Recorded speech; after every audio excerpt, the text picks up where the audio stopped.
Hello buddy, it's Wyvern here with a fresh new episode of Fixing the Forgotten, the video series where we discuss a faction's underpowered, underwhelming, or underutilized lords, heroes, units, and regiments of renown, and talk about what could be done to improve them, to buff them, and to rework them, and to make them a bit more appealing or more competitive in the multiplayer meta.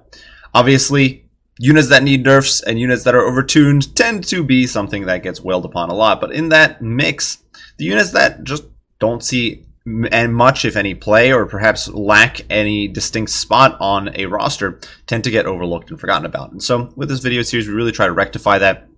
I know a lot of you guys have been asking about tier lists and fixing the forgotten, and we're going to be getting back into that again, and this is it. And we're going to be kicking things off with the Empire, a faction that's near and dear to my heart, a faction I really enjoy, and a faction that I feel is one of the better balanced ones in this game. I think it's definitely kind of a baseline of balance. It's a faction that's good in almost every matchup. It's a faction that doesn't have too many overwhelming or underwhelming matchups, and a faction where most of the units do have a place. However, there are still some stinkers, there are still some stragglers, and there are certainly units that lack a defined purpose. And so we're going to be focusing on that in this matchup, in this video. And hopefully you guys do enjoy. As usual, don't hesitate to post your thoughts, opinions, comments, and critiques down below. And certainly be on the lookout for upcoming tier lists, as well as Fixing the Forgotten videos that are going to be coming out in the coming weeks and months. So without further ado, let us dive into the force of the Empire. And we're going to be starting things off with a lord that probably nobody is surprised made the cut. And that is the poor general of the Empire. Don't let the fancy feathered hat and wonderful looking sash and shield and elegant blade there, don't let any of that fool you, because this guy is a stinker. And it really boils down to the fact that he is essentially a budget Karl Franz. Look at his itemization. Obviously, at baseline on foot like this, he is a pretty trash combatant. His only benefit is that he's dirt cheap. I believe he's 650 gold without any itemization. However, as far as his items go, they are almost identical to Karl Franz without the Reichland Runefang. You get Foe Seeker, you get Hold the Line, you get a Runefang, which is basically like Golem Raz, except you get more splash damage rather than bonus versus large. And then you get Stand Your Ground. The only unique item to him compared to Karl Franz, really, is Charmed Shield. So when you throw him on a Griffin, he is essentially, literally, just a budget version of Karl Franz. And that's unfortunate. It means that he really lacks a distinct niche. And if you want a budget cheap lord, Empire has much better options. An Arch-Lector gives you a very cheap buff bot. If you bring Marcus Wolfheart, he gives you some snares. He gives you some constant raw long-range pressure. If you bring Gelt, you've got an all-in-one excellent caster and lord. Costs very little. He's about you can get him down to about 1,000 gold, maybe even less, depending on just how stripped down you bring Balthazar Gelt. And with usual kit, you're not really going to be going much over 1,400 gold, as opposed to an Empire General. So that is really how cheap you can go. Empire General, of course, even though he is cheap, you have to bring him alongside a caster, and that is definitely a limiting factor. So he's just kind of in a stinky position, and it remains so. The fact that Hold the Line was actually nerfed price-wise, and this made some sense because it's available on so many Empire characters, has actually probably made this guy even worse, because before you could bring him naked on foot, throw a Hold the Line on him, and he would just make your front line hold a bit longer, and you'd have a boatload of money to spend on the rest of your army, and you could bring a lore other than Lore of Metal. One of the things I do think, if Empire does get its general level mages, you're going to see the General of the Empire drop off entirely. He's really going to have absolutely no function whatsoever. So what can be done to improve him? Well, I really think his focus needs to be shifted away from being this budget version of Karl Franz, and he needs to be given a unique niche. And personally, I would like to see it done through constant passive buffs or to nearby units. Empires, as a faction, is probably the one faction that least relies on being excellent in any one department. It least relies on being on individual heroes carrying the day and saving the day. It's not a faction of beastly monstrosities. It's not a faction where you've got sort of god tier heroes and characters leading the way. You don't have your excellent duelists like Tyrion or Gilles Le Breton. You do not have the murder monsters like Grimgor. You do not have the insane magical potential of the lizard men or the high elves or dark elves or whatever you might have there. you do not have crazy demonic creatures. Instead, you have faith, gunpowder, and steel. You have organization. There's a professional standing army with a officer class, and you would expect that those officers would be capable of leading, they would be capable of commanding, and they would be capable of issuing some orders. So I would like to see the General of the Empire moved in that direction. And I would like to see that done through certain passive buffs. Much like Boris provides a constant aura of debuffs to nearby enemies, the General, I think, could provide a constant series of AoE buffs. Because right now we've got the bursty buffs from a character like Volkmar or a Archlector. You've got the passive debuffs from Boris. You have the burst buff mixed with sniping from Karl Franz. And the General could find himself a niche providing buffs. He could provide AoE buffs to units alongside Hold the Line. Maybe he could provide something that provides immunity psychology. I know that's a bit of a controversial one to throw around nowadays, but you could provide maybe something like immunity psychology, perhaps something that increases a unit's mass, makes them a little resistant to enemy charges. Maybe something that gives expert charge defense, just something that allows your units to brace. Perhaps he could have different orders that he can issue to specific units. And these could even maybe be conditional, where you can only issue one order to a unit at a time. Maybe something like flank over there, and that unit gets a boost to its speed and charge bonus. Or just stand your ground, and a single unit gets expert charge defense and gets and it would get a boost to melee defense, something like that, where you do have these you would have AoE buffs perhaps, and then you would also have some point and click ability to issue orders, and maybe he could have like 3 orders that he can issue, and I think that would make him a much spicier character, a character that really has something going for him. And I would like to see similar treatment extended to the Empire Captain. And in return, of course, he would have to give up something like Reichland Runefang. I think he should ditch the Charm Shield. He would become much more of a buffing lord, and I think that's much more in line with Empire's philosophy, design philosophy. And I don't think he's really going to be a competitive pick without some sort of rework like that. He's not going to be a fun pick without some sort of rework like that. Another option I would like to see perhaps is an ability, and this would require, if CA decided to go more in depth with what abilities they're implementing, something like Rally on Me, where a unit instantly breaks route, gains a bit of leadership, let's say 30 leadership, not unbreakable, just breaks route, and gets small boost to speed. And so that way, as Empire, you could prevent a sort of total collapse of your line with these stern officers that can hold things together. Next up, Huntsman General. Now this guy is another bit of a awkward character to play around with. He's basically a budget version of Marcus Wolfhard. He doesn't have AP, he doesn't have the combat stats, he doesn't have as much kite ability. In exchange, he is insanely fire-themed. You obviously don't have snares, but basically his entire gimmick, his entire shtick is that he applies fire damage. He's got a fire magic missile, he's got an ability that gives nearby units fire damage and extra reload skill. He does have the oil flask, which debuffs opponents' fire resistance and slows them down. And then on top of that, he does Crown Command and Glittering Scales, which are all right, I think. The problem is, his gimmick, while potentially giving insane results, sucks in practice. Any opponent who's worth their salt, who's sober-minded, is going to see that you brought a Huntsman General, are blobbing all your missiles in one spot, trying to focus fire the hell out of them, and they're simply going to avoid you. Odds are your oil flask won't even hit its target because it's such an unreliable magic missile. It has terrible range, it has terrible travel time, so odds are it just won't make contact, especially on the big targets you want to be focusing. And yeah, you're stuck with a kind of mediocre support character. So what I'd like to see done here, maybe give Hail of Fire, make it a point, either give it much increased effect range, or maybe give it make it more of a point and click ability where you can target it further away, sort of like the Dwarven Runes are at the moment. And I would like to see Oil Flask do something where it maybe leaves a puddle on the ground that applies a constant debuff, sort of like Dwellers Below or something, applies constant speed reduction.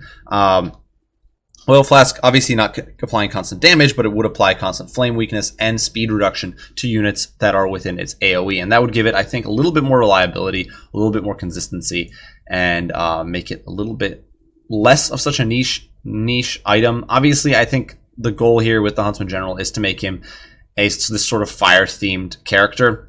And okay, that's fine. I know you can get some hilarious, insane snipes with, say, a Luminarch and a Huntsman General, and then you get a Kindle Flame Fire Wizard and or you might have a bunch of fire damage from a Warrior Priest, but in practice it's just not very good. And so I would like to see it revised a bit and made so you can actually use hail of fire on units further away. Maybe even make it a single target ability where the cooldowns reduces a 60 seconds and it only affects one targeted unit. Duration of 22 seconds also means you only get 2 to 3 volleys depending on how lucky you are. So maybe increase the duration, make it effective on a single target, something like that. And make Oil Flask a little bit more reliable by making it leave an AoE status effect on the ground. Moving on to our heroes, well, there's 3 of them here, and I'm going to kick things off with the Amber Wizard. The Amber Wizard is just simply overpriced for what he brings to the table. He's one of the few heroes in the game. And this used to be more niche. Nowadays it's this used to be more rare. Nowadays it's definitely less so. But he's one of the few hero characters still who gets a monstrous mount as a mount option. And on paper, it doesn't look terrible. You've got AP damage. You've got some charge bonus. You've got an okay HP pool. But the problem is that in practice, this guy is only 100 gold cheaper than an Empire General mounted on a Griffin. And he gets 35 less armor, significantly reduced combat stats, and less HP. He is much squishier. Certainly not 100. It's certainly not 100 gold worth of stats you're sacrificing. You're sacrificing a lot more than that. This character has terrible leadership. When you see other monstrous mounts and combined with a lord, then usually if the monster that is being mounted has a terrible baseline leadership, it gets dragged up to the lord or character's level. If that monster has if the character has a terrible baseline leadership, he gets dragged up to the monster's level. Now, granted, Griffins do not have a feral variant, so I'm not sure where they would stand there, but 55 leadership for a big monstrous creature is god frigging awful. The only units that sit around there, I believe, are Brood Horrors, and I think that's actually it. Even feral dinosaurs sit at 60. The Hydra sits at 65. And obviously they don't suffer the faster and stronger enemies nearby. But with 55 leadership, the Amber Wizard routes very, very easily. A little bit of missile pressure, a little bit of artillery fire, and he's fleeing the field. So that combined with his relatively high cost, for just a couple hundred more, you get Boris. And if you pay... Granted, it's 540 more. You get Boris with the Midland Runefang, which is self-sustained to boot. This guy's just terrible. He used to have a bit of a combo with Boris, when Boris didn't have Blood Roar. You'd get Blood Roar on the Amber Wizard. Boris had Crush the Weak, so you had minus 12 AoE leadership. That's no longer the case. So even that combo is gone. And there's just very little justification to bring an Amber Wizard, especially when you have to cough up for a Life Mage to support him, really. You can't just bring this guy and not invest in support, because it's not a throwaway unit. 1,300 gold, a single entity like this is just too expensive to throw down the drain. So, and if you bring him as a caster, you might miscast and all that. So you've got so many issues. Personally, I'd like to see the cost brought down to 1,200. I would like to see his leadership dragged up to at least 60, if not 65. For example, the High Elf Fire Mage on a Sun Dragon goes up from, I believe, 60 leadership to 70. It's a pretty massive spike. So I could definitely see the Amber Wizard going up to at least 60 or 65, just to make him a little more competitive, make him something that sticks around a little bit longer, and boost his, and drop his cost down to about 1,200. Otherwise, you could get a boost to HP. His HP is pretty terrible. The HP could go up maybe to 4,000, and leadership could go up. I think the leadership needs to go up no matter what, but the HP could perhaps go up to 4,000. Would also improve the healing cap a bit. But definitely, I think some slight stat tweaks are in order for the Amber Wizard to really retain much function. Because as it stands, he doesn't really have it. Next up, we do have the Witch Hunter. Now, the Witch Hunter is, in my opinion, a rather good character. The only thing I want changed on this guy is Accusation. In my opinion, its range is simply too short. 75 meters for a point-and-click debuff makes it hard to use this guy. He doesn't have a horse mount, so you can't flex him around very much. And I don't really want him to have a horse mount. Empire can already have some abusive kite builds. I don't want that to be enhanced. I don't want to see a Pistolier kite with a Witch Hunter thrown in the mix, 360 no-scoping people with his pistol. No, hell no. But I think giving him 100, preferably 150 meter range on Accusation would be excellent. It would let him support cavalry if you're fighting in a more defensive man-spammy build. It would help him target specific targets that might be on the opposite end of your formation a little bit more. Help him support your missiles if you need to focus down a specific target. Just give him a lot more versatility and utility than he has currently, because right now the Witch Hunter just falls flat. I think a lot of the time, just because he cannot get in range with Accusation. It's very hard to actually get on target when you really only have 150 meter when you've only got a 75 meter radius or 150 meter diameter circle around yourself. There you can cover that area. Having a 150 meter range would be a massive boon and will allow him to support especially cavalry engagements further out, because accusation with the armor debuff and the melee defense debuff is something that works rather well with cavalry, and I think buffing that would be nice. Moving on to the Empire Captain, I already touched upon this a bit with the General. Could perhaps have, once again, he could have some sort of orders that he can issue to a unit. It could be a weakened version of the Empire General's orders. It could be a different set of orders that he can issue. But once again, something along the lines of flank over there, boost units charge bonus and speed. Rally on me, something that would break a unit's retreat. Or perhaps a ability to just, much like the Blackrock Big Boss, where you can just, not obviously wouldn't be get over here in his case, but something that would instantly give a quick burst of leadership in an AoE, whatever the case may be, something just to reflect this guy's officer status, because the fact that the one faction that has a professional officer corps also has one of the worst supporting officers is kind of comical. It's kind of ridiculous, and I really would like to see the Empire Captain fleshed out in a sense and made a proper officer, rather than being worse than the Glade Captains, Blackrock Big Bosses, and a plethora of other characters that every other faction has that just have better support abilities. It's like, what the heck? Why is this guy just a budget fighter with a small AoE? And moving on to the Infantry Corps. Once again, not going to waste too much time here. I think the only two units here that are a bit on the mess side of things are really Tattersouls and Greatswords. Halberds could probably still use some sort of rework, but I don't think they're underpowered. They're just kind of in a unfortunate spot, I would say. But I don't really see it being revised. The price drop has arguably made them a bit overtuned and overpowered, and I don't really want to see halberds. I don't really want to see halberds made into sort of some overtuned murder monsters. So I think I didn't feel like including them here, but going through the infantry here. Tattersouls, in my opinion, are the one regiment of renown that just sucks. They're basically 33% more flagellance and rank 9 for 50% more cost. And the thing is, many of the benefits of rank 9 just don't matter on these guys. The extra melee defense is pitiful. The extra leadership is literally worthless. So really, you're just paying for more HP and a bit more damage output with higher melee stats. Or higher melee attack, I should say. It's certainly not worth 275 gold. You're paying for Tattersouls plus a unit of spears versus getting 2 flagellants. 2 flagellants are going to do you much more, give you much more usage most of the time. They're just going to be much more valuable. And so I think Tattersouls need either to go down in price a bunch. They in my opinion, are worth not more than 800, or they should be given some sort of additional perk. I don't want Empire to see Empire get something along the lines of poison, but perhaps they could apply armor sundering. They could have a passive AoE buff to nearby infantry. They could have a passive debuff to nearby enemies. They could, there's just a plethora of different things these guys could be doing, in my opinion. Some sort of activate ability, like Death Frenzy or whatever, where they would just spike their stats for a short period of time as they suicidally throw themselves into the fray. Whatever the case may be, something to differentiate these guys from flagellants, rather than just being a slightly bigger unit of flagellants as they are now, and for a way too much of a price hike. So yeah, Tattersouls need a bit of rework there. Greatswords, a unit that for its price is okay. The problem is that as Empire, you tend to face a lot of trash infantry, and you tend to face a lot of sort of berserker type mulch, a lot of squishy infantry troops.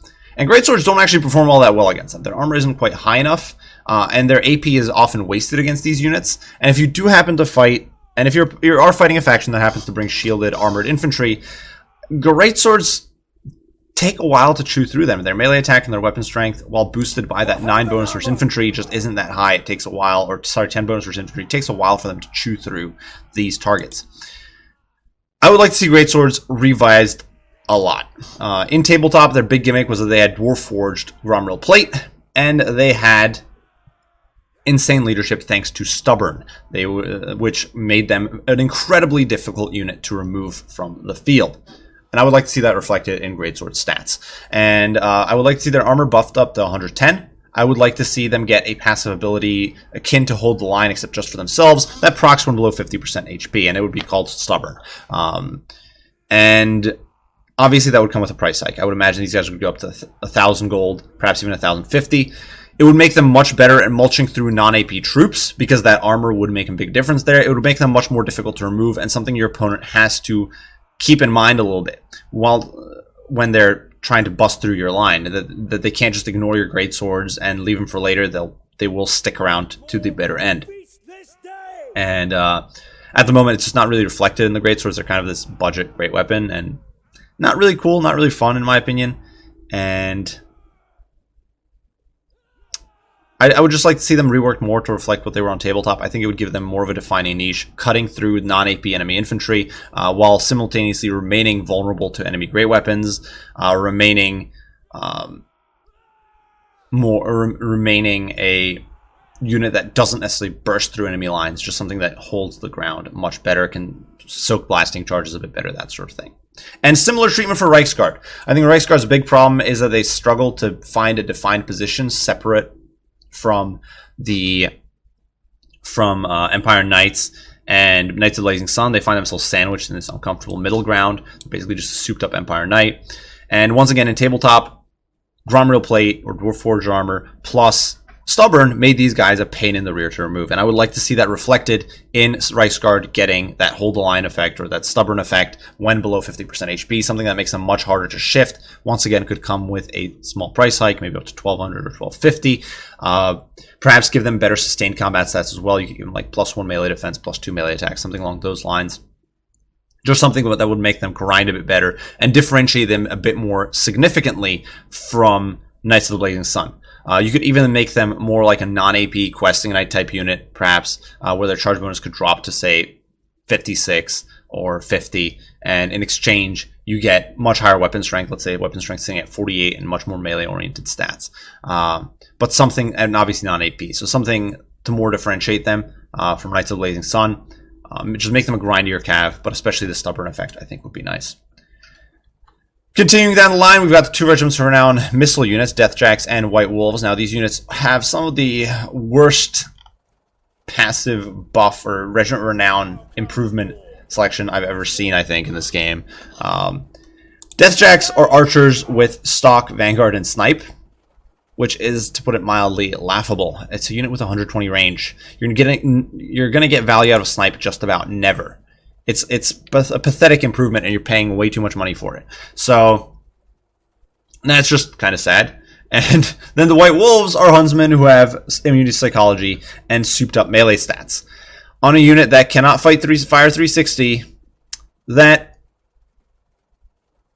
is most of the time not going to be vanguarding to happen to have to fight hounds or whatever. And more importantly, it really needs to get most of its value from firing it. You don't want to waste these guys in melee. So essentially they're a bit like Shadow Warriors, except unlike Shadow Warriors, they're not super well kitted out to fight or to kite the entire game and then clean up in melee. Odds are they're going to be defending themselves early, and that is going to mean their missile strength drops quite a bit. And you're paying 250 more than vanilla Huntsman for these guys. Those melee stats are just not worthwhile to get what's essentially a budget Shadow Warrior. So one of the easiest fixes really would be to swap these guys' traits. Short-range archer unit with a melee focus versus a long-range archer unit with snipe would make a lot more sense, in my opinion. Right off the bat, it would make these guys much more functional in their roles.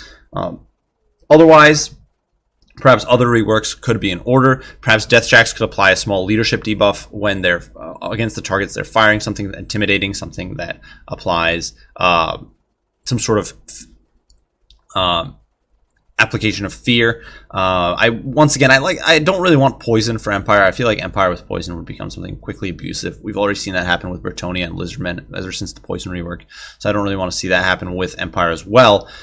However, I do think that the Deathjacks could perhaps get some sort of mild perk to their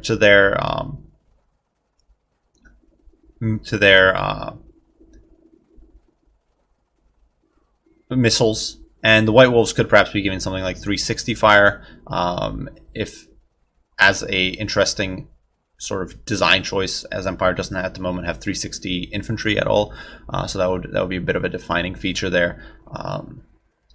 There's other options, could include bonuses versus infantry, perhaps, and rather than a bonus versus large, make them something that mows down lightly armored infantry, and give them maybe a bonus versus infantry in melee. Empire doesn't perform all that well. Once again, that would still help counter hounds, and would help counteract swarms of lightly armored infantry rather than counteracting large units. Could be an interesting choice there. They could be given a slight range buff over ordinary huntsmen. I could just see many more improvements that would be more relevant to Empire and to their playstyle than what we currently have with the White Wolves and the Deathjacks, where they're units that really make no use of their perks, and you're just paying extra for essentially rank 9 stats, which aren't that relevant. And finally, the meme tank. As you might notice, there's no Luminarch or other artillery here. I think the Empire artillery is relatively in a fair spot at the moment. Not always the most pleasant to utilize, not always the most pleasant to play with, but it's in an okay spot. I think the Hellstorm, which has been my gripe for a long time, has been buffed to the point that it's arguably underpriced in some cases. Still overpriced in others and dysfunctional on a lot of maps. But I think it's clear at this point we're just not going to get an increased angle of fire, which is what I'd really like to see on it. But Steam Tank, the sole war machine making this list. And that's because I think it still lacks a really defined function. First and foremost is the issue of armor. You pay over 160 armor, and that's its sole source of survivability, really, unless you're bringing a caster and with life magic, or you're bringing a ward saves or whatever to buff it up further. But baseline, its only source of survivability is a bit of HP and armor, especially. The problem is that armor drops to 120 very, very quickly once it starts firing, because you hit exhausted very, very fast. And at that point, 120 armor, not that impressive. The Steam Tank becomes much more vulnerable. It also reduces your speed. It becomes much less effective as a chariot. So the first thing I would like to see change on the Steam Tank is either give it immunity to vigor while firing, or give it immunity to armor loss from vigor loss. Because why would its armor be dropping because of vigor? It's literally just a slab of steel rolling around on a carriage. I don't think any reasonable argument for why the vigor should be reduced, or should be reducing its armor. It's not exposing its weak spots anymore because the crew inside is tired. It's still a slab of steel on wheels. The other change I would like to see is once again, more of a tabletop-oriented change, like we discussed with Great Swords and Reichsguard. Give it Steam points. In tabletop, the Steam Tank could choose to buff up certain aspects, such as the range on the gun, its mobility, and its steam cannon on top.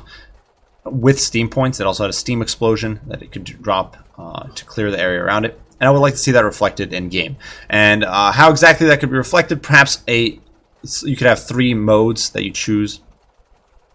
With a shared 45-second cooldown. One mode could be, say, a boost to speed, where your charge bonus goes up to, say, 100. You get a 25% boost to speed, charge bonus, and weapon strength, something like that. Makes you a little more offensive, but reduces the range on the cannon, and maybe disables the top turret so that you can't use it to kite. Then you could have one version that reduces speed and allows you to fire the main gun a little bit further. Give it, say, 500 meter range instead, which would be interesting to see it outrange most targets. And then perhaps give it one that soups up the top mounted turret, and that would come at the cost to mobility and range on the main gun, or power on the. You could even have it reduce the power on the main gun too, and depending on which mode you happen to be in at the moment. And those could all have a shared cooldown, so you can't just pick whatever happens to be convenient. It's like, oh, I just want to run away, and now I'm going to shoot from 500 meters away, and I'm going to run away again. No, you have to pick and choose and then swap every so many seconds.